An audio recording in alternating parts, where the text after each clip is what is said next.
तो तारीख थी 28 फरवरी 2026 और इस दिन दुनिया में जैसे एक भूचाल सा आ गया। अमेरिका, इजराइल और ईरान, इन तीनों के बीच दावों और पलटवार का एक ऐसा खेल शुरू हुआ जिसने समझिए पूरी दुनिया की सांसें थाम दी। और इसी बीच अमेरिकी राष्ट्रपति का एक बयान आता है, एक ऐसा चौंकाने वाला दावा जिसने दुनिया को एक बहुत ही खतरनाक मोड़ पर लाकर खड़ा कर दिया।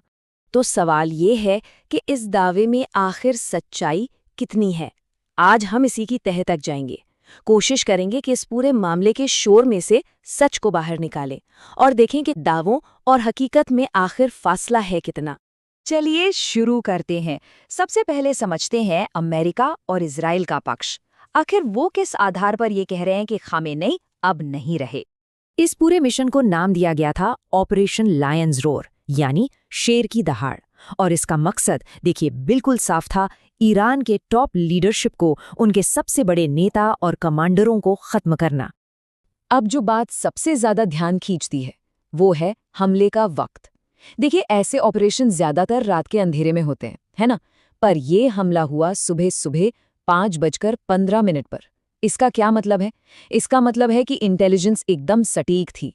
हमला करने वालों को पक्का पता था कि उनका टारगेट उस वक्त कहाँ मिलेगा। तो फिर सबूत क्या हैं? अमेरिका और इजराइल क्या दिखा रहे हैं? पहली चीज, उनका कहना है कि मलबे से खामनेई की एक खास अंगूठी मिली है जिससे उनकी पहचान होती है। दूसरा दावा है कि ईरान के 40 टॉप लीडर और कमांडर भी इस हमले में मारे गए हैं। और खामनेई का एक बहुत ज़रूरी भाषण अचानक कैंसिल कर दिया गया और तब से उनकी तरफ से पूरी खामोशी है। ये रहस्यमयी चुप्पी भी आप समझिए एक बहुत बड़े सबूत की तरह पेश की जा रही है। तो अब हमारे सामने दो बिल्कुल अलग अलग बातें हैं।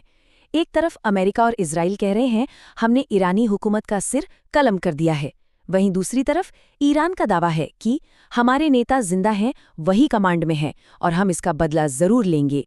ठीक है, तो ये तो हुआ एक पक्ष। अब सिक्के का दूसरा पहलू देखते हैं, ईरान का जवाब। खामनेई जिंदा हैं या नहीं, ये सवाल अपनी जगह है, लेकिन एक बात तय है, ईरान ने पलटवार बहुत जोरदार किया है।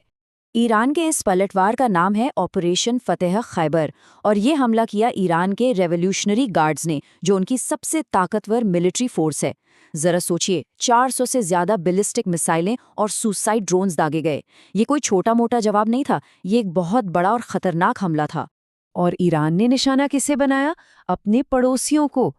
Dubai international airport, Bahrain, Qatar, Abu Dhabi, ये सब निशाने पर थे।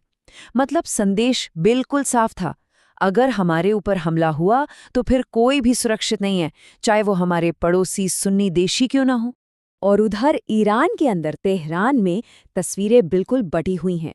कुछ सड़कों पर लोग खामनेई की मौत की खबर पर जश्न मना रहे हैं, पटाखे फोड़ रहे हैं, तो वहीं दूसरी तरफ मातम पसरा हुआ है।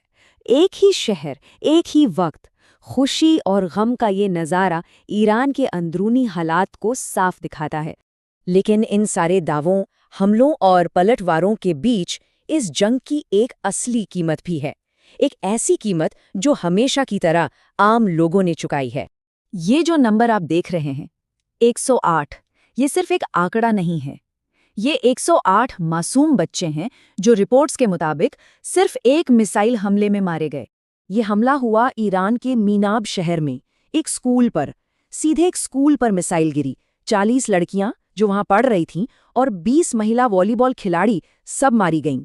ये दिखाता है कि जंग की सबसे भारी कीमत हमेशा बेकसूर लोग ही चुकाते हैं। मिसाइलें ये नहीं देखते कि सामने कौन है। और देखिए एक और बड़ी खबर है जिसकी पुष्टि हो चुकी है। एक दूसरे बहुत ही सटीक मिसाइल हमले में ईरान के रक्षा मंत्री और IRGC के एक टॉप कमांडर के मारे जाने की भी खबर है। ये ईरान की मिलिट्री के लिए एक बहुत बहुत बड़ा झटका है और ये भी बताता है कि हमला कितना प्लान्ड था। तो अब सवाल ये उठता है कि ये लड़ाई सिर्फ मिडिल ईस्ट तक ही सीमित क्यों नहीं है? क्यों ये पूरी दुनिया के लिए एक बहुत बड़ा खतरा बन गई है? जवाब इस नंबर में छिपा है, 90 लाख। करीब करीब इतने भारतीय खाड़ी देशों में रहते और काम करते हैं।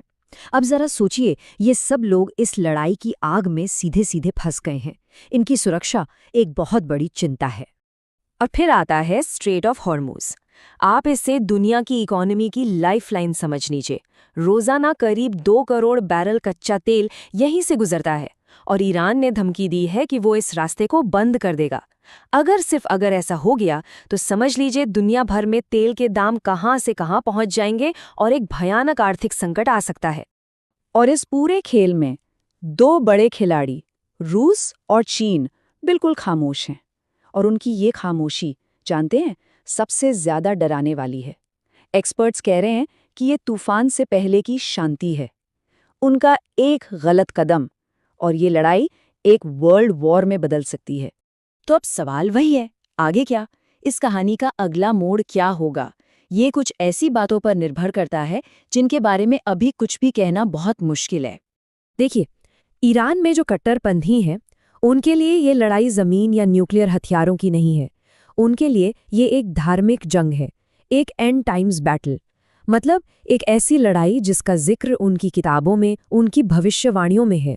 और यहीं पर एक बहुत बड़ा सवाल खड़ा होता है, क्या मिसाइलें और टैंक्स हजारों फिदाई लड़ाकों के जज्बे को हरा सकते हैं? ये वो लड़ाके हैं जो मौत को जन्नत का रास्ता समझते हैं। जब लड़ाई में मजहब इस तरह से जुड़ जाता है ना, तो जीत और हार के मतलब ही बदल जाते हैं। कहा जा रहा है कि अगले 24 घंटे बहुत ज्यादा क्रिटिकल हैं। दुनिया एक ऐसी कगार पर खड़ी है जहां से कुछ भी हो सकता है। आने वाला वक्त ही बताएगा कि आगे क्या होने वाला है। तो आखिर में सवाल यही बचता है, क्या दुनिया एक बड़े युद्ध की आग में जलने वाली है या फिर एक नई, आजाद सुबह का सूरज निकलेगा? इसका जवाब फिलहाल तो भविष्य के पास ही है।